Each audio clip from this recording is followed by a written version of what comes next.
Hey guys, welcome to മൂവിയോറ മലയാളം. ഇന്ന് നമ്മൾ പറയാൻ പോകുന്നത് 1976 പുറത്തിറങ്ങിയ ഒരു ക്ലാസിക് ഹൊറർ മിസ്റ്ററി സിനിമയായ ദി ഓമൻ ആണ്. ഈ സിനിമയുടെ പല റീമേക്കുകളും നിങ്ങൾ കണ്ടിട്ടുണ്ടാകാം. പക്ഷേ ഇന്ന് നമ്മൾ നോക്കുന്നത് അതിൻ്റെ ഒറിജിനൽ വേർഷനാണ്. ഹൊറർ സിനിമകളിൽ തന്നെ ഏറ്റവും ഐക്കോണിക്കായ കഥകളിൽ ഒന്നാണിത്. അപ്പോൾ സമയം കളയാതെ നമുക്ക് നേരെ സിനിമയിലേക്ക് കടക്കാം. സിനിമയുടെ തുടക്കത്തിൽ കാണിക്കുന്നത് US അംബാസഡറായ റോബർട്ടിനെയാണ്. വർഷങ്ങളോളം കാത്തിരുന്ന ശേഷം ജനിച്ച തൻ്റെ കുഞ്ഞ് മരിച്ചു എന്ന വാർത്ത അറിഞ്ഞ റോബർട്ട് അതീവ വിഷമത്തോടെ നേരെ ഹോസ്പിറ്റലിലേക്ക് പോകുകയാണ്. അവിടെ വെച്ച് അദ്ദേഹം ഒരു ഫാദറിനെ കണ്ടുമുട്ടുന്നു. അപ്പോൾ ആ ഫാദർ റോബർട്ടിനോട് പറയുന്നത്, ദൈവം നിങ്ങളെ ഇങ്ങനെ വലിയൊരു പരീക്ഷണത്തിലാക്കില്ല, നിങ്ങളുടെ ജീവിതത്തിൽ ഇനിയും ഒരു പ്രത്യേക ദൗത്യം ബാക്കിയുണ്ട് എന്നതാണ്. എന്നാൽ അന്നേരം റോബർട്ടിന് അറിയില്ലായിരുന്നു ആ രാത്രിയിൽ നടക്കാൻ പോകുന്നത് അവരുടെ ജീവിതം മുഴുവൻ മാറ്റിമറിക്കുന്ന ഭയാനകമായ സംഭവങ്ങളാണെന്ന്. റോബർട്ട് ഫാദറിനോട് പറയും, ഞാനും എൻ്റെ ഭാര്യയും ഇത്രയും വർഷം കാത്തിരുന്നിട്ടാണ് ഇങ്ങനെയൊരു കുഞ്ഞ് ലഭിച്ചത്, ഇനി ഞാൻ അവളോട് എന്താണ് പറയേണ്ടത്? അത് കേട്ട് ഫാദർ ശാന്തമായി മറുപടി നൽകും, അങ്ങനെയെങ്കിൽ ഒരു കുഞ്ഞിനെ ദത്തെടുക്കാമല്ലോ. പക്ഷെ റോബർട്ട് ഉടൻ തന്നെ പറയും, അവൾക്ക് അവളുടെ സ്വന്തം കുഞ്ഞ് വേണമെന്നാണ് ആഗ്രഹം. അപ്പോൾ ഫാദർ റോബർട്ടിനോട് പറയുന്നത്, ഇപ്പോൾ നിങ്ങളുടെ ഭാര്യയുടെ മാനസികാവസ്ഥ വളരെ ശ്രദ്ധിക്കേണ്ടതാണ്. ഈ സമയത്ത് അവൾക്കൊരു വലിയ ഷോക്ക് കൊടുക്കുന്നത് അപകടകരമാകും. അതുകൊണ്ടൊരു കുഞ്ഞിനെ ദത്തെടുത്തിട്ട് അതുതന്നെയാണ് അവളുടെ സ്വന്തം കുഞ്ഞെന്ന് പറഞ്ഞാൽ മതി. ഫാദറുടെ ആ നിർദ്ദേശം കേട്ട റോബർട്ട് ഒടുവിൽ ഒരു കുഞ്ഞിനെ ദത്തെടുക്കാൻ സമ്മതിക്കും. പിന്നീട് ആ കുഞ്ഞിനെ ഭാര്യയുടെ അടുത്തേക്ക് കൊണ്ടുപോയി കാണിക്കും. കുഞ്ഞിനെ കണ്ട നിമിഷം തന്നെ അവൾക്ക് അവനോട് വലിയൊരു സ്നേഹം തോന്നും. വർഷങ്ങളായി കാത്തിരുന്ന സ്വന്തം കുഞ്ഞിനെ ഒടുവിൽ കൈകളിൽ കിട്ടിയ സന്തോഷത്തിലായിരുന്നു അവൾ. അവരാ കുഞ്ഞിന് ഡാമിയൻ എന്ന പേരിടും. മുമ്പ് ദുഃഖവും നിരാശയും നിറഞ്ഞിരുന്ന അവരുടെ വീട്ടിൽ വീണ്ടും സന്തോഷവും ചിരിയും നിറഞ്ഞു. റോബർട്ടും ഭാര്യയും ആ കുഞ്ഞിനെ സ്വന്തം മകനെ പോലെ അതിയായ സ്നേഹത്തോടെ വളർത്താൻ തുടങ്ങി. വർഷങ്ങളായി കാത്തിരുന്ന സന്തോഷം ഒടുവിൽ ജീവിതത്തിലേക്ക് തിരികെ വന്നതുപോലെയായിരുന്നു അവർക്ക് തോന്നിയത്. അങ്ങനെ സന്തോഷത്തോടെ ജീവിതം മുന്നോട്ട് പോകുമ്പോഴാണ് റോബർട്ടിന് ഒരു വലിയ പ്രമോഷൻ ലഭിക്കുന്നത്. അദ്ദേഹത്തെ ബ്രിട്ടനിലെ US അംബാസഡറായി നിയമിക്കും. അതോടെ റോബർട്ടും ഭാര്യയും ചെറിയ ഡാമിയനെയും കൂട്ടി ലണ്ടനിലേക്ക് താമസം മാറും. പുതിയ ജീവിതവും വലിയ സ്ഥാനവും എല്ലാം ചേർന്നപ്പോൾ അവരുടെ കുടുംബം കൂടുതൽ സന്തോഷത്തിലാകും. അങ്ങനെ കുറച്ച് വർഷങ്ങൾ കടന്നുപോകും. പിന്നീട് സിനിമയിൽ കാണിക്കുന്നത് ഡാമിയന്റെ 5ാം പിറന്നാളാണ്. റോബർട്ടും ഭാര്യയും ചേർന്ന് വലിയ ആഘോഷമായിട്ടാണ് പിറന്നാൾ സംഘടിപ്പിക്കുന്നത്. നിരവധി പ്രമുഖരും സുഹൃത്തുക്കളും ആ ആഘോഷത്തിൽ പങ്കെടുക്കാനെത്തും. മുഴുവൻ വീടും ലൈറ്റുകളും അലങ്കാരങ്ങളും കൊണ്ട് മനോഹരമായി ഒരുക്കിയിരുന്നു. ഡെയ്മിയന്റെ പിറന്നാൾ ആഘോഷത്തിലേക്ക് നിരവധി പത്രക്കാരും ഫോട്ടോഗ്രാഫർമാരും എത്തിയിരുന്നു. എല്ലാവരും ഡെയ്മിയന്റെ ഫോട്ടോകൾ എടുക്കുകയും ആഘോഷം പകർത്തുകയും ചെയ്യുകയായിരുന്നു. ആ കൂട്ടത്തിൽ ഡെയ്മിയന്റെ ആയയും അവന്റെ അടുത്ത് നിൽക്കുന്നത് ഡെയ്മിയന്റെ അമ്മ ശ്രദ്ധിക്കും. പക്ഷെ അവളൊരു സാധാരണ ആയയെപ്പോലെയല്ല, മറിച്ച് ഡെയ്മിയന്റെ സ്വന്തം അമ്മയെപ്പോലെയാണ് അവനോട് പെരുമാറുന്നത്. അത് ഡെയ്മിയന്റെ അമ്മയ്ക്ക് ഒട്ടും ഇഷ്ടമായിരുന്നില്ല. അവൾ ശാന്തമായി ചെന്നിട്ട് ആയയുടെ കയ്യിൽ നിന്ന് ഡെയ്മിയനെ പിടിച്ചെടുക്കും. എന്നിട്ട് ഞാൻ നോക്കിക്കോളാം, നീ പോകൂ എന്ന് പറയും. അത് കേട്ട് ആയ അകത്തേക്ക് നടക്കാൻ തുടങ്ങും. അന്നേരം ഒരു ഫോട്ടോഗ്രാഫർ അവളുടെ ഫോട്ടോ എടുക്കുകയും ചെയ്യും. പക്ഷേ പിന്നീട് ആരും പ്രതീക്ഷിക്കാത്ത ഒരു വിചിത്ര സംഭവം നടക്കും. അകത്തേക്ക് പോകുന്ന വഴിയിൽ ഒരു നായ അവളെ വളരെ രൂക്ഷമായി നോക്കി നിൽക്കുന്നത് അവൾ കാണും. അതിനുശേഷം അവൾ നേരെ വീടിന്റെ ഏറ്റവും മുകളിലെ നിലയിലേക്ക് കയറിപ്പോകും. അവിടെ നിന്ന് അവൾ ഉറക്കെ ഡെയ്മിയനെ വിളിക്കും. എല്ലാവരും മേലോട്ട് നോക്കി നിൽക്കുമ്പോൾ അവൾ ഉച്ചത്തിൽ പറയും, മോനെ ഡെയ്മിയൻ, ഇതെല്ലാം നിനക്ക് വേണ്ടിയാണ് എന്ന്. അത് പറഞ്ഞ നിമിഷം തന്നെ അവൾ കഴുത്തിൽ കയർ കെട്ടി താഴേക്ക് ചാടും. താഴെ വീണവൾ മരിക്കുന്നത് കണ്ടപ്പോൾ അവിടെ ഉണ്ടായിരുന്ന എല്ലാവരും ഞെട്ടിത്തരിച്ചു പോകും. ആ കാഴ്ച ഡെയ്മിയൻ കാണാതിരിക്കാൻ അവന്റെ അച്ഛനായ റോബർട്ട് പെട്ടെന്ന് ഓടിച്ചെന്നിട്ട് അവന്റെ മുഖം തിരിച്ചു പിടിക്കും.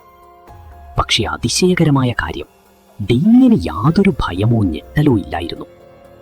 മറിച്ച് അവൻ ദൂരത്ത് നിൽക്കുന്ന ആ നായയെ നോക്കി ഒരു വിചിത്രമായ ചിരിയോടെ നോക്കിക്കൊണ്ടിരുന്നു. അവിടെയുണ്ടായിരുന്ന പത്രക്കാരും ഫോട്ടോഗ്രാഫർമാരുമെല്ലാം ആയ മരിച്ചു കിടക്കുന്ന ദൃശ്യങ്ങളുടെ ഫോട്ടോ എടുക്കാനുള്ള തിരക്കിലായിരുന്നു. പക്ഷേ നേരത്തെ ആയയുടെ ഫോട്ടോ എടുത്ത ആ ഫോട്ടോഗ്രാഫർ മാത്രം റോബർട്ടിൻ്റെയും കുടുംബത്തിൻ്റെയും ഫോട്ടോകൾ വീണ്ടും വീണ്ടും എടുത്തുകൊണ്ടിരിക്കുകയായിരുന്നു. അവൻ്റെ ശ്രദ്ധ മുഴുവൻ ആ കുടുംബത്തിന്മേലായിരുന്നു. പിന്നീട് കാണിക്കുന്നത് അടുത്ത ദിവസമാണ്.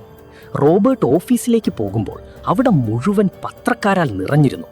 അവർ റോബർട്ടിനെ ചുറ്റിപ്പറ്റി ഒരുപാട് ചോദ്യങ്ങൾ ചോദിക്കാൻ തുടങ്ങി. ആ ആയ മരിക്കുന്നതിന് മുമ്പ് എന്തെങ്കിലും ആത്മഹത്യക്കുറിപ്പ് എഴുതിയിരുന്നു? അല്ലെങ്കിൽ അവർ ഡ്രഗ്സിന് അടിമയായിരുന്നോ? എന്തുകൊണ്ടാണ് അവർ ആത്മഹത്യ ചെയ്തത്? എന്നിങ്ങനെ ഓരോരുത്തരും ചോദ്യങ്ങൾ ചോദിച്ചുകൊണ്ട് റോബർട്ടിനെ ബുദ്ധിമുട്ടിക്കുകയായിരുന്നു. ആ കൂട്ടത്തിനിടയിൽ ആ ഫോട്ടോഗ്രാഫറും ഉണ്ടായിരുന്നു. തിരക്കിനിടയിൽ റോബർട്ട് അറിയാതെ അയാളുടെ ക്യാമറ തട്ടി താഴെ വീഴും. ഉടൻ തന്നെ റോബർട്ട് അയാളോട് സോറി പറഞ്ഞിട്ട് ഇതിൻ്റെ ബില്ല് എനിക്ക് അയച്ചാൽ മതി, ഞാൻ പണം കൊടുക്കാമെന്ന് പറയും. പക്ഷേ ഫോട്ടോഗ്രാഫർ ഒരു വിചിത്രമായ ചിരിയോടെ പറയും, അതിൻ്റെ ആവശ്യമില്ല സാർ, നിങ്ങൾ എനിക്ക് കടപ്പെട്ടിരിക്കുന്നുവെന്ന് മാത്രം എന്ന്. അത് പറഞ്ഞിട്ട് അയാൾ അവിടെ നിന്ന് നടന്നു പോകും. പിന്നീട് റോബർട്ടിനെ കാണാൻ റോമിൽ നിന്നൊരു ഫാദർ എത്തി. ആ ഫാദർ റോബർട്ടിനോട് പറഞ്ഞു, സമയമായി, അതിനുള്ള സമയമായി, നിങ്ങളിത് അംഗീകരിക്കണം. റോബർട്ടിന് എന്താണെന്ന് മനസ്സിലായില്ല. ഫാദർ വീണ്ടും പറഞ്ഞു, നിങ്ങളുടെ ഭാര്യയെ അവൻ കൊല്ലും. നിങ്ങളുടെ മകന്റെ ലക്ഷ്യം പൂർത്തിയാകുന്നതുവരെ അവൻ എല്ലാവരെയും കൊന്നുകൊണ്ടിരിക്കും. അവനൊരു ഡെവിലാണ്. അത് കേട്ട് റോബർട്ടിന് അത്യന്തം ദേഷ്യം വന്നു. അവൻ ഫാദറെ അവിടെ നിന്ന് പുറത്താക്കി. ഫാദർ പുറത്തേക്ക് വരുമ്പോൾ ഫോട്ടോഗ്രാഫർ അവിടെ തന്നെ ഉണ്ടായിരുന്നു. അയാൾ ഫാദറുടെ ഒരു ഫോട്ടോ എടുത്തു. പിന്നീട് കാണിക്കുന്നത് ഡേമിയനെ നോക്കാൻ പുതിയൊരു നാനി വരുന്നതാണ്. ആ നാനിയുടെ പെരുമാറ്റം ഡേമിയന്റെ അമ്മയ്ക്ക് വളരെയധികം ഇഷ്ടപ്പെട്ടു. അടുത്ത ദിവസം തന്നെ ഡേമിയനുമായി ചർച്ചിലേക്ക് പോകാൻ അവർ ഒരുങ്ങുകയായിരുന്നു. മമ്മി നാനിയോട് പറഞ്ഞു, ഡേമിയനെ ഒരുക്കിക്കൊണ്ടുവരൂ. അപ്പോൾ നാനി വിചിത്രമായി പറഞ്ഞു, ഡേമിയൻ ഇന്ന് പോകാൻ താല്പര്യമില്ല, അവന് വയ്യെന്നാണ് പറയുന്നത്, നിങ്ങൾ പോയോളൂ. അത് കേട്ട് മമ്മിക്ക് ഒട്ടും ഇഷ്ടപ്പെട്ടില്ല. അവർ ദേഷ്യത്തോടെ ഉറച്ച സ്വരത്തിൽ പറഞ്ഞു, എന്തായാലും ഡേമിയനെ കാറിൽ കൊണ്ടുവരൂ. അങ്ങനെ ഡേമിയനുമായി അവർ കാറിൽ ചർച്ചിലേക്ക് പോയി. ചർച്ചിനോട് അടുക്കും തോറും ഡേമിയന്റെ സ്വഭാവത്തിൽ മാറ്റം വന്നു തുടങ്ങി. ചർച്ചിന്റെ മുന്നിലെത്തിയപ്പോൾ ഡേമിയൻ അത്യധികം ദേഷ്യത്തോടെ പെരുമാറാൻ തുടങ്ങി. അവിടെ നിൽക്കാൻ യാതൊരു വഴിയുമില്ലാതെ റോബർട്ട് ഭാര്യയുമായി നേരെ വീട്ടിലേക്ക് തിരിച്ചുപോയി. ഡേമിയന്റെ പെരുമാറ്റം കണ്ടപ്പോൾ അവന്റെ അമ്മയ്ക്ക് വളരെയധികം ഭയം തോന്നി. അതവൾ റോബർട്ടിനോട് പറഞ്ഞു. റോബർട്ട് പറഞ്ഞു, കുട്ടിയല്ലേ, അതുകൊണ്ടായിരിക്കും ഇങ്ങനെ പെരുമാറുന്നത്. കുറച്ചു കഴിഞ്ഞ് റോബർട്ട് പുറത്തേക്ക് വന്നു നോക്കുമ്പോൾ നേരത്തെ അവിടെ കണ്ടിരുന്ന നായ വീട്ടിനകത്ത് നിൽക്കുന്നത് കണ്ടു. അപ്പോൾ നാനി വന്നു പറഞ്ഞു, ഡേമിയൻ ഇവനെ വളരെ ഇഷ്ടപ്പെട്ടു, അതുകൊണ്ടാണ് ഞാനിവനെ അകത്തു കൊണ്ടുവന്നത്. റോബർട്ട് പറഞ്ഞു, വീട്ടിനകത്ത് നായ ഉണ്ടായിരിക്കുന്നത് മമ്മിക്ക് ഇഷ്ടമല്ല, അതുകൊണ്ട് ഇവനെ ഇവിടെ നിന്ന് പുറത്താക്കൂ. അടുത്ത ദിവസം ഡേമിയനുമായി മമ്മി പാർക്കിലേക്ക് പോകുകയായിരുന്നു. പാർക്കിലെത്തിയപ്പോൾ അവിടെയുള്ള മൃഗങ്ങളെല്ലാം ഡേമിയനെ കണ്ടു വളരെ വിചിത്രമായി പെരുമാറാൻ തുടങ്ങി. അതും കൂടിയായപ്പോൾ മമ്മി വളരെയധികം ഭയപ്പെട്ടു. മമ്മി ഇതെല്ലാം റോബർട്ടിനോട് പറഞ്ഞെങ്കിലും അയാൾ ഇതൊന്നും കാര്യമായി എടുത്തില്ല. അടുത്ത ദിവസം ആ ഫാദർ വീണ്ടും റോബർട്ടിനെ കാണാൻ വന്നു. അയാൾ റോബർട്ടിനോട് പറഞ്ഞു, പ്ലീസ് ദയവായി നാളെ 5 മിനിറ്റെങ്കിലും ബിഷപ്പ് പാർക്ക് വരെ വരണം, നിങ്ങളുടെ ഭാര്യയുടെ ജീവൻ അപകടത്തിലാണ്. അത് പറഞ്ഞ് ഫാദർ അവിടെ നിന്ന് പോയി. അപ്പോഴും ആ ഫോട്ടോഗ്രാഫർ അവിടെ തന്നെ ഉണ്ടായിരുന്നു. അയാൾ വീണ്ടും ഫാദറിന്റെ ഒരു ഫോട്ടോ എടുത്തു. അടുത്ത ദിവസം റോബർട്ട് ഫാദറിനെ കാണാൻ ചെന്നു. നിങ്ങൾക്ക് എന്താണ് വേണ്ടത് എന്ന് റോബർട്ട് ഫാദറിനോട് ചോദിച്ചു. ഫാദർ പറഞ്ഞു, നിങ്ങളുടെ ഭാര്യ ഗർഭിണിയാണ്, അവൻ അവരെ കൊല്ലും. നിങ്ങളുടെ ജനിക്കാത്ത കുഞ്ഞിനെയും ഭാര്യയെയും അവൻ കൊല്ലും. റോബർട്ട് ചോദിച്ചു, ആര്? നിങ്ങളുടെ മകൻ. അവൻ നിങ്ങളുടെ മകനല്ല, ശൈത്താനാണ്. അതു കേട്ടതും റോബർട്ടിന് വളരെയധികം ദേഷ്യം വന്നു. അവൻ അവിടെ നിന്ന് പോകാൻ തുടങ്ങി. അപ്പോൾ ഫാദർ പറഞ്ഞു, ജെസ്രീൽ എന്ന് പറയുന്ന ഒരു പഴയ പട്ടണമുണ്ട്, അവിടെ പോയി ബുഗൻഹാഗനെ കാണൂ. ഡെവിലിനെ എങ്ങനെ കൊല്ലണമെന്ന് അയാൾ നിങ്ങളോട് പറഞ്ഞു തരും. അതു കേട്ടതും റോബർട്ടിന് വീണ്ടും അത്യന്തം ദേഷ്യം വന്നു. അവൻ അവിടെ നിന്ന് പോകാൻ തുടങ്ങി. ഫാദർ വീണ്ടും ഉറക്കെ വിളിച്ചു പറഞ്ഞു, വളരെയധികം വൈകുന്നതിനു മുമ്പ് അയാളെ പോയി കാണണം. അതു കേട്ട് റോബർട്ട് ഫാദറിനോട് പറഞ്ഞു, ഇനി നിങ്ങളുടെ മുഖം എനിക്കൊരിക്കലും കാണരുത്, എന്റെ മുന്നിൽ ഇനി വരുകയും അരുത്. അതു പറഞ്ഞിട്ട് റോബർട്ട് അവിടെ നിന്ന് പോയി. അപ്പോൾ ഫാദർ പറഞ്ഞു, നമ്മളിനി നരകത്തിൽ വച്ചു കാണാം. റോബർട്ട് അവിടെ നിന്ന് പോയതോടെ അവിടുത്തെ കാലാവസ്ഥ മുഴുവൻ മാറിമറിഞ്ഞു. വലിയ കാറ്റും ഇടിയും മിന്നലും തുടങ്ങിക്കൊണ്ടിരുന്നു.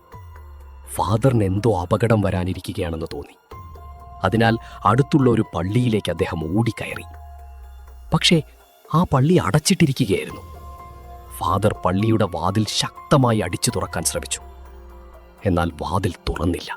അപ്പോഴാണ് മുകളിൽ ഒരു ഇരുമ്പ് കമ്പി അഴിഞ്ഞു വീഴുന്നത് കാണുന്നത്. ആ കമ്പി നേരെ ഫാദറിന്റെ ശരീരത്തിലേക്ക് വന്ന് തറച്ചു. അങ്ങനെ ഫാദർ അവിടെ തന്നെ മരിച്ചുപോയി. പിന്നീട് കാണിക്കുന്നത് റോബർട്ടിന്റെ വീടാണ്. അവിടെ അവന്റെ ഭാര്യയ്ക്ക് വളരെയധികം ഭയമായിരുന്നു. ഡെയ്മിയന്റെ സാന്നിധ്യം പോലും അവൾക്ക് ഭയമായി തോന്നിത്തുടങ്ങി. അവൻ കളിക്കുന്ന ശബ്ദം കേട്ടപ്പോൾ പോലും അവൾക്ക് സഹിക്കാൻ കഴിഞ്ഞില്ല.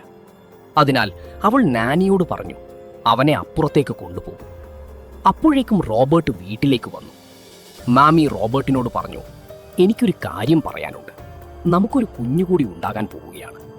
അത് കേട്ടതും റോബർട്ട് ഞെട്ടിപ്പോയി. ഒരു നിമിഷം ആ ഫാദർ പറഞ്ഞ കാര്യങ്ങൾ സത്യമാണോ എന്നവൻ ചിന്തിച്ചു. അടുത്ത ദിവസം പത്രത്തിൽ ഫാദർ മരിച്ച വാർത്ത കണ്ടപ്പോൾ റോബർട്ട് വീണ്ടും ഞെട്ടി. അങ്ങനെയിരിക്കെയാണ് ഒരു ദിവസം റോബർട്ടിന്റെ ഭാര്യ വീട്ടിൽ വൃത്തിയാക്കിക്കൊണ്ടിരുന്നത്. അപ്പോൾ സൈക്കിളിൽ കളിച്ചുകൊണ്ടിരുന്ന ഡെയ്മിയൻ അറിയാതെ അവരെ ഇടിച്ചു. അതിന്റെ ആഘാതത്തിൽ അവർ സ്റ്റെയർകേസിലൂടെ താഴേക്ക് വീഴാൻ പോകുകയായിരുന്നു. വീഴാതെ അവർ ഒരുവിധം കൈപിടിച്ച് തൂങ്ങി നിന്നു. അവർ ഉറക്കെ വിളിച്ചു, ഡെയ്മിയൻ, ആരെയെങ്കിലും വിളിക്കൂ. പക്ഷേ കുട്ടി യാതൊരു അനക്കവും കാണിച്ചില്ല. അവൻ അമ്മ താഴേക്ക് വീഴുന്നത് നോക്കി നിൽക്കുകയായിരുന്നു. അതറിഞ്ഞ് റോബർട്ട് നേരെ ഹോസ്പിറ്റലിലേക്ക് പോയി. അവിടെ എത്തിയപ്പോൾ ഭാര്യയുടെ നടുവിന് ഫ്രാക്ചർ ഉണ്ടായിരുന്നുവെന്ന് ഡോക്ടർമാർ പറഞ്ഞു. പക്ഷേ കുഞ്ഞിനെ രക്ഷിക്കാനായില്ല. കുഞ്ഞ് മരിച്ചുപോയെന്ന് അവർ റോബർട്ടിനോട് അറിയിച്ചു. റോബർട്ട് നേരെ ഭാര്യയെ കാണാൻ ചെന്നു. അവർ ഭയത്തോടെ പറഞ്ഞു, ഡെയ്മിയനാണ്, എനിക്കവന് വളരെ പേടിയാണ്. അത് കേട്ടതും റോബർട്ട് നേരെ വീട്ടിലേക്ക് തിരിച്ചു. വീട്ടിലെത്തി ഡെയ്മിയനെ കാണാൻ മുകളിലേക്ക് ചെന്നപ്പോൾ മുമ്പ് പുറത്താക്കാൻ പറഞ്ഞ ആ നായ അവിടെ തന്നെ ഉണ്ടായിരുന്നു. ഡെയ്മിയന്റെ റൂമിലേക്ക് കയറാൻ ആ നായ റോബർട്ടിനെ പോലും സമ്മതിച്ചില്ല. അപ്പോഴാണ് ഫോട്ടോഗ്രാഫർ റോബർട്ടിനെ ഫോൺ ചെയ്യുന്നത്. അയാൾ പറഞ്ഞു, എനിക്ക് നിങ്ങളോട് അത്യാവശ്യമായ ഒരു കാര്യം പറയാനുണ്ട്. അത് കേട്ട റോബർട്ട് നേരെ ഫോട്ടോഗ്രാഫറെ കാണാൻ പോയി. ആ ഫോട്ടോഗ്രാഫറെ കാണാൻ പോയപ്പോൾ അയാൾ എടുത്ത എല്ലാ ഫോട്ടോകളും റോബർട്ടിനെ കാണിച്ചു. ആദ്യം കാണിച്ചത് നാനിയുടെ ഫോട്ടോ ആയിരുന്നു. ആ ഫോട്ടോകളിലെല്ലാം അവരുടെ കഴുത്തിനു ചുറ്റും എന്തോ തൂങ്ങിക്കിടക്കുന്നത് പോലുള്ള ഒരു അടയാളം കാണാമായിരുന്നു. കയറ് തൂങ്ങിയിരിക്കുന്നത് പോലെ. അതുപോലെ തന്നെയായിരുന്നു അവർ മരിച്ചത്. അടുത്തതായി ഫാദറിന്റെ ഫോട്ടോകൾ അയാൾ കാണിച്ചു. ആ ചിത്രങ്ങളിൽ ഫാദറിന്റെ കഴുത്തിന് സമീപം ഒരു ഇരുമ്പ് കമ്പി തറച്ചിരിക്കുന്നത് പോലുള്ള അടയാളം കാണാമായിരുന്നു. അതുപോലെ തന്നെയായിരുന്നു ഫാദറിന്റെ മരണവും സംഭവിച്ചത്. ശേഷം ഫാദർ താമസിച്ചിരുന്ന റൂമും ഫോട്ടോഗ്രാഫർ റോബർട്ടിനെ കാണിച്ചു. അവിടെയെങ്ങും ബൈബിളുകളും കുരിശുകളും നിറഞ്ഞിരുന്നു. ആ ഫാദർ എന്തോ ഭയന്ന് ജീവിച്ചിരുന്നത് പോലെയാണ് തോന്നുന്നത് എന്ന് ഫോട്ടോഗ്രാഫർ റോബർട്ടിനോട് പറഞ്ഞു. പിന്നീട് അയാൾ ഏറ്റവും പ്രധാനപ്പെട്ട ഒരു കാര്യം പറഞ്ഞു. ഫാദറിനൊരു ഡയറി ഉണ്ടായിരുന്നു. പക്ഷെ അതിൽ അദ്ദേഹത്തിന്റെ കാര്യങ്ങളൊന്നുമല്ല എഴുതിയിരുന്നത്. എല്ലാം നിങ്ങളെക്കുറിച്ചായിരുന്നു. നിങ്ങൾ എവിടെയൊക്കെ പോകുന്നു, എന്തൊക്കെ ചെയ്യുന്നു, എല്ലാം. അതിൽ പലയിടങ്ങളിലും ഒരു നമ്പർ എഴുതിയിരുന്നതായി അയാൾ പറഞ്ഞു. 666. ഫാദറിന്റെ മൃതദേഹത്തിലും ആ നമ്പർ ഉണ്ടായിരുന്നുവെന്ന് അയാൾ പറഞ്ഞു. 5 വർഷങ്ങൾക്ക് മുമ്പ് ജൂലൈ മാസത്തിലെ 6-ാം ദിവസം ഒരു വിചിത്രമായ കോമറ്റ് ആകാശത്ത് പ്രത്യക്ഷപ്പെട്ടിരുന്നു. അതേ സമയത്തായിരുന്നു ഡെയ്മിയന്റെ ജനനവും. ഇതെല്ലാം കേട്ടപ്പോൾ റോബർട്ട് ആകെ ഭയപ്പെട്ടു. അപ്പോൾ ഫോട്ടോഗ്രാഫർ ചോദിച്ചു, ആ ഫാദർ അവസാനമായി നിങ്ങളോട് എന്താണ് പറഞ്ഞത്? റോബർട്ട് നടന്ന കാര്യങ്ങളൊക്കെ പറഞ്ഞു. ജെസ്രിയിൽ എന്ന സ്ഥലത്ത് ബുഗൻ ഹാഗൻ എന്നൊരു വയസ്സായ ആളെ കാണാൻ ഫാദർ പറഞ്ഞതായും പറഞ്ഞു. അത് കേട്ട ഫോട്ടോഗ്രാഫർ പറഞ്ഞു, ഇനി വൈകിക്കരുത്, നമുക്ക് ഉടൻ അവിടേക്ക് പോകണം. സമയം വളരെ വൈകിപ്പോയി. അപ്പോൾ റോബർട്ട് ചോദിച്ചു, നിങ്ങൾക്കിതിൽ എന്താണ് താല്പര്യം? എന്തിനാണ് നിങ്ങൾ ഇതിൽ ഇടപെടുന്നത്? ഫോട്ടോഗ്രാഫർ മറുപടി നൽകി, കാരണം ഞാനും ഇതിൽ പെട്ടിരിക്കുകയാണ്. അയാൾ പറഞ്ഞു, ഫാദറിന്റെ ഫോട്ടോ എടുക്കുമ്പോൾ പിന്നിലുള്ള ഒരു കണ്ണാടിയിൽ തന്റെ പ്രതിബിംബവും പതിഞ്ഞിരുന്നു. ആ ഫോട്ടോയിൽ തന്റെ കഴുത്തിന് സമീപവും ഒരു വിചിത്രമായ അടയാളമുണ്ടായിരുന്നു. ഇനി സമയം കളയാതെ നമുക്ക് നേരെ അവിടെ പോകണം. അതിനു മുമ്പ് നിങ്ങളുടെ കുഞ്ഞ് ജനിച്ച ഹോസ്പിറ്റലിൽ ചെന്ന് കുറച്ച് വിവരങ്ങൾ എടുക്കണം. അവർ നേരെ ആ ഹോസ്പിറ്റലിൽ ചെന്നപ്പോൾ 5 വർഷം മുമ്പുണ്ടായ വലിയ തീപിടുത്തത്തിൽ ആ ഹോസ്പിറ്റൽ മുഴുവൻ നശിച്ചു പോയതായി അറിഞ്ഞു. അവർ ആ ഫാദറെപ്പറ്റി അന്വേഷിച്ചപ്പോൾ അദ്ദേഹം ഇപ്പോൾ ദൂരെയുള്ളൊരു ചർച്ചിലാണെന്ന് പറഞ്ഞു. തുടർന്ന് അവർ നേരെ ആ ചർച്ചിലേക്ക് പോയി. ചർച്ചിൽ ചെന്ന് ഫാദറെ കണ്ടപ്പോൾ അന്നത്തെ തീപിടുത്തത്തിൽ ഗുരുതരമായി പരിക്കേറ്റതിനാൽ അദ്ദേഹത്തിന് സംസാരിക്കാനോ അനങ്ങാനോ പോലും കഴിയാത്ത അവസ്ഥയിലായിരുന്നു. പക്ഷേ ഒരു കരിക്കഷണം അദ്ദേഹത്തിന്റെ കയ്യിലുണ്ടായിരുന്നു. അവിടെയുള്ള എല്ലായിടത്തും 666 എന്ന് എഴുതി വച്ചിരുന്നതാണ് അവർ കണ്ടത്. അപ്പോൾ അവിടെയുണ്ടായിരുന്ന മറ്റൊരു ഫാദറിനോട് റോബർട്ട് ചോദിച്ചു, ഈ 666ന്റെ അർത്ഥം എന്താണ്? ആ ഫാദർ പറഞ്ഞു, 666 എന്നത് ഡെവിലിന്റെ അടയാളമാണ്. ശേഷം റോബർട്ട് ഫാദറിനോട് ചോദിച്ചു, നിങ്ങൾക്കെന്നെ ഓർമ്മയുണ്ടോ? 5 വർഷം മുമ്പ് നിങ്ങൾ എനിക്കൊരു കുഞ്ഞിനെ കൈമാറിയിരുന്നു. ആ കുഞ്ഞ് ആരുടേതാണെന്ന് പറയാമോ? അത് കേട്ടതും ആ ഫാദർ ഭയന്ന് വിറച്ചു. റോബോട്ട് പറഞ്ഞു, ഫാദർ, ഞങ്ങളുടെ ജീവിതം അപകടത്തിലാണ്. എന്തെങ്കിലും അറിയാമെങ്കിൽ ദയവായി പറയൂ. അപ്പോൾ ഫാദർ വലിയ ബുദ്ധിമുട്ടോടെ സമീപത്തുണ്ടായിരുന്ന ഒരു കല്ലിൽ കരിക്കഷണം കൊണ്ടൊരു സ്ഥലത്തിന്റെ പേരെഴുതി. അവിടെയുണ്ടായിരുന്ന മറ്റേ ഫാദർ ആ സ്ഥലം എവിടെയാണെന്ന് അവർക്ക് പറഞ്ഞുകൊടുത്തു. അതൊരു പഴയ സെമിത്തേരിയാണെന്നും ഇപ്പോൾ ആരും ഉപയോഗിക്കാത്ത സ്ഥലമാണെന്നും അദ്ദേഹം പറഞ്ഞു. അത് കേട്ട ഉടനെ റോബോട്ടും ഫോട്ടോഗ്രാഫറും നേരെ ആ സെമിത്തേരിയിലേക്ക് പോയി. അവർ കാടുപിടിച്ച ആ പഴയ സെമിത്തേരിയിലെത്തി. അവിടെ അടക്കം ചെയ്തിരുന്ന കല്ലറകളൊക്കെ പരിശോധിക്കുന്നതിനിടെയാണ് റോബോട്ടിന്റെ കുഞ്ഞ് ജനിച്ച അതേ ദിവസം അടക്കം ചെയ്ത 2 പേരുടെ കല്ലറകൾ അവർ കണ്ടെത്തിയത്. ഒരു ചെറിയ കല്ലറയും ഒരു വലിയ കല്ലറയും. അവരാദ്യം വലിയ കല്ലറ തുറന്നു നോക്കി. അത് തുറന്നതു മാത്രം അവർ ഞെട്ടിത്തരിച്ചു. കാരണം അതിനകത്തുണ്ടായിരുന്നത് ഒരു മനുഷ്യന്റെ ശവമല്ലായിരുന്നു. ഡൈനോസറിനെ പോലെ തോന്നിക്കുന്ന ഭീകരമായ ഒരു ജീവിയുടെ അവശിഷ്ടങ്ങളായിരുന്നു അതിനകത്തുണ്ടായിരുന്നത്. ഭയന്നുപോയ റോബർട്ട് അടുത്തുള്ള ചെറിയ കല്ലറ തുറക്കാൻ തുടങ്ങി. അത് തുറന്നു നോക്കിയപ്പോൾ അതൊരു കുഞ്ഞിന്റെ ശവപ്പെട്ടിയാണെന്ന് മനസ്സിലായി. അതിനകത്തുണ്ടായിരുന്ന കുഞ്ഞിന്റെ തലയോട്ടി തകർന്ന നിലയിലായിരുന്നു. അപ്പോഴാണ് റോബർട്ടിന് സത്യം മനസ്സിലായത്. തന്റെ യഥാർത്ഥ കുഞ്ഞ് ജീവനോടെ ജനിച്ചിരുന്നുവെന്നും പക്ഷെ ആരോ അതിനെ കൊന്നുകളഞ്ഞുവെന്നും. തുടർന്ന് കാണിക്കുന്നത് റോബർട്ടിന്റെ ഭാര്യ ആശുപത്രിയിൽ നിൽക്കുന്നതാണ്. അവർ അവിടെ വസ്ത്രം മാറിക്കൊണ്ടിരിക്കുകയായിരുന്നു. അപ്പോഴാണ് പിന്നിൽ നിന്ന് വന്ന പുതിയ നാനി അവരെ തള്ളി താഴേക്കിടുന്നത്. അവർ താഴെ നിൽക്കുകയായിരുന്ന ആംബുലൻസിന്റെ മുകളിലേക്ക് വീണ് മരിച്ചു. കുറച്ചു സമയം കഴിഞ്ഞ് റോബർട്ടിന് ഭാര്യ മരിച്ച വിവരം അറിയിക്കാൻ ഒരു ഫോൺ കോൾ വന്നു. അത് കേട്ടതും അവൻ പൂർണ്ണമായും തകർന്നുപോയി. ഭാര്യയുടെ മരണവേദന സഹിക്കാനാകാതെ അവനൊരു തീരുമാനമെടുത്തു. ഇനി സമയം കളയാതെ ഉടൻ തന്നെ ബുഗിൻവായിയെ കാണണം. അതിനായി റോബർട്ടും ഫോട്ടോഗ്രാഫറും നേരെ ജസ്വീൽ എന്ന് പറയുന്ന പഴയ നഗരത്തിലേക്ക് യാത്ര തിരിച്ചു. അവിടെ ചെന്ന ശേഷം അവർ ബുഗിൻവായിയെ കണ്ടു. ബുഗിൻവായി റോബർട്ടിനോട് പറഞ്ഞു, നിങ്ങൾ മാത്രം അകത്തു വരൂ, മറ്റേയാൾ പുറത്തു നിൽക്കട്ടെ. അങ്ങനെ ഫോട്ടോഗ്രാഫറെ പുറത്തേക്കയച്ചു. ശേഷം ബുഗിൻവായി പറഞ്ഞു, നിങ്ങൾ വരുമെന്ന് ഫാദർ എന്നോട് മുമ്പേ പറഞ്ഞിരുന്നു. പക്ഷേ നിങ്ങൾ വളരെ വൈകിപ്പോയി. ഇനി നമുക്ക് വളരെ കുറച്ച് സമയം മാത്രമാണ് ബാക്കിയുള്ളത്. അതിനുശേഷം അയാൾ കുറെ കത്തികൾ എടുത്ത് കാണിച്ചുകൊണ്ട് പറഞ്ഞു, ഈ കത്തികൾ കൊണ്ടാണ് ആ ഡെവിലിനെ കൊല്ലേണ്ടത്. ഇതൊരു മാത്രമുള്ള വഴിയാണ്. പക്ഷേ കുഞ്ഞിനെ കൊല്ലണമെന്ന കാര്യം റോബർട്ടിന് ഒരിക്കലും അംഗീകരിക്കാനായില്ല. റോബർട്ട് ചോദിച്ചു, ഒരുപക്ഷെ അവൻ ഡെവിൽ അല്ലെങ്കിലോ? നമ്മളെ ആരെങ്കിലും ചതിക്കുന്നതാണെങ്കിലോ? അവന്റെ ശരീരത്തിൽ 666 എന്ന അടയാളമുണ്ട്. അതുവെച്ചാണ് നമുക്കവനെ തിരിച്ചറിയാൻ കഴിയുക. അതുകേട്ട റോബർട്ട് പറഞ്ഞു, ഞാൻ ഇത്രയും നാൾ വളർത്തിയ കുട്ടിയാണവൻ. അവന്റെ ശരീരത്തിൽ അത്തരമൊരടയാളം ഞാൻ ഒരിക്കലും കണ്ടിട്ടില്ല. അപ്പോൾ അയാൾ പറഞ്ഞു, കാണുന്ന സ്ഥലങ്ങളിലില്ലെങ്കിൽ അവന്റെ തലമുടിക്കുള്ളിലോ ശരീരത്തിലെ മറ്റേതെങ്കിലും ഭാഗത്തോ ആ അടയാളമുണ്ടാകും. കുഞ്ഞിനെ കൊല്ലണമെന്ന് പറഞ്ഞതിൽ ദേഷ്യം വന്ന റോബർട്ട് അവിടെ നിന്ന് ഇറങ്ങിപ്പോകാൻ തുടങ്ങി. പോകുമ്പോൾ അയാൾ ആ കത്തികളും റോബർട്ടിന്റെ കയ്യിൽ കൊടുത്തു. പുറത്ത് ഫോട്ടോഗ്രാഫർ കാത്തുനിന്നിരുന്നു. റോബർട്ട് പുറത്തു വന്നപ്പോൾ അദ്ദേഹം ചോദിച്ചു, അകത്ത് എന്താണുണ്ടായത്? റോബർട്ട് പറഞ്ഞു, അയാൾക്ക് ഭ്രാന്താണ്. ആ കുഞ്ഞിനെ കൊല്ലണമെന്ന് പറയുകയാണ്. എനിക്കത് ഒരിക്കലും ചെയ്യാൻ കഴിയില്ല. അങ്ങനെ പറഞ്ഞ് റോബർട്ട് ആ കത്തികൾ ദൂരേക്കെറിഞ്ഞു കളഞ്ഞു. അത് കണ്ട ഫോട്ടോഗ്രാഫർ പറഞ്ഞു, നിങ്ങൾക്ക് ചെയ്യാൻ പറ്റില്ലെങ്കിൽ എനിക്ക് ചെയ്യണം. എനിക്കെന്റെ ജീവൻ രക്ഷിക്കണം. അങ്ങനെ പറഞ്ഞ അയാൾ ആ കത്തികൾ എടുക്കാൻ ഓടി. അവിടെ സമീപത്ത് വലിയ ഗ്ലാസ് ഷീറ്റുകൾ തൂക്കിയിട്ടിരുന്ന ഒരു നിർമ്മാണ സ്ഥലമുണ്ടായിരുന്നു. അതിനെ പിടിച്ചു നിർത്തിയിരുന്ന ഹുക്ക് അഴിഞ്ഞുപോയതോടെ ആ വലിയ ഗ്ലാസ് ഷീറ്റ് നേരെ താഴേക്ക് വീഴാൻ തുടങ്ങി. നേരെ ഫോട്ടോഗ്രാഫറുടെ കഴുത്തിലേക്ക് പതിച്ചു. ഒറ്റ നിമിഷം കൊണ്ട് അയാളുടെ തല വേർപെട്ടു. ശരീരം മുഴുവൻ രക്തത്തിൽ മുക്കി അവൻ അവിടെ വെച്ച് തന്നെ മരിച്ചു. അത് കണ്ടപ്പോൾ ഇനി തനിക്ക് വേറെ വഴിയില്ലെന്ന് റോബർട്ടിന് മനസ്സിലായി. റോബർട്ട് ആ കത്തികളുമായി നേരെ വീട്ടിലേക്ക് പോയി. വീട്ടിലെത്തിയപ്പോൾ ആ ഭീകരനായ അവിടെ തന്നെ ഉണ്ടായിരുന്നു. ഡേമിയന്റെ മുറിയിലേക്ക് റോബർട്ടിനെ കടക്കാൻ അത് സമ്മതിച്ചില്ല. വലിയ ബുദ്ധിമുട്ടിനു ശേഷം റോബർട്ട് ആ നായയെ അടച്ചുവെച്ചു. തുടർന്ന് ഡേമിയന്റെ ശരീരത്തിൽ 666 എന്ന അടയാളമുണ്ടോ എന്ന് നോക്കാൻ അവന്റെ മുറിയിലേക്ക് ചെന്നു. അവന്റെ തലമുടി മാറ്റി നോക്കിയപ്പോൾ റോബർട്ട് ഞെട്ടിപ്പോയി. കാരണം 666 എന്ന അടയാളം ഡേമിയന്റെ തലയിലുണ്ടായിരുന്നു. അത് കണ്ടതും പിന്നിൽ നിന്ന് വന്ന പുതിയ നാനി റോബർട്ടിനെ ആക്രമിച്ചു. റോബർട്ട് അവളെ തള്ളിമാറ്റി അവളുമായി കുറച്ചുനേരം പൊരുതി. ശേഷം ഡേമിയനെ എടുത്ത് റോബർട്ട് നേരെ ചർച്ചിലോടി. പുറത്തു നിന്നവർ റോബർട്ടിനെ തടയാൻ ശ്രമിച്ചെങ്കിലും അവൻ കാറുകൊണ്ട് അവരെ ഇടിച്ചുമാറ്റി. റോബർട്ട് അതിവേഗത്തിൽ റോഡിലൂടെ പാഞ്ഞു പോകുന്നത് കണ്ടപ്പോൾ പോലീസ് അവനെ പിന്തുടർന്നു. അവസാനം റോബർട്ട് ചർച്ചിലെത്തി. ഡെയ്മിയനെ കയ്യിൽ പിടിച്ചുകൊണ്ട് അവൻ പറഞ്ഞു, ദൈവമേ, ഞാൻ ചെയ്യാൻ പോകുന്ന ഈ തെറ്റ് എന്നോട് ക്ഷമിക്കണമേ. അങ്ങനെ പറഞ്ഞ് റോബർട്ട് ആ കത്തിയെടുത്ത് ഡെയ്മിയനെ കുത്താൻ ശ്രമിച്ചപ്പോൾ പിന്നാലെ എത്തിയ പോലീസ് റോബർട്ടിനെ വെടിവെച്ചു. പിന്നീട് കാണിക്കുന്നത് റോബർട്ടിന്റെ ശവസംസ്കാര ചടങ്ങുകളാണ്. അതെ, പോലീസിന്റെ വെടിയേറ്റ് റോബോട്ടും മരിച്ചു. അവിടെയെങ്ങും ഡേമിയനും ഉണ്ടായിരുന്നു. ഇപ്പോൾ അവൻ പ്രസിഡന്റിന്റെ കൂടെയാണ് നിൽക്കുന്നത്.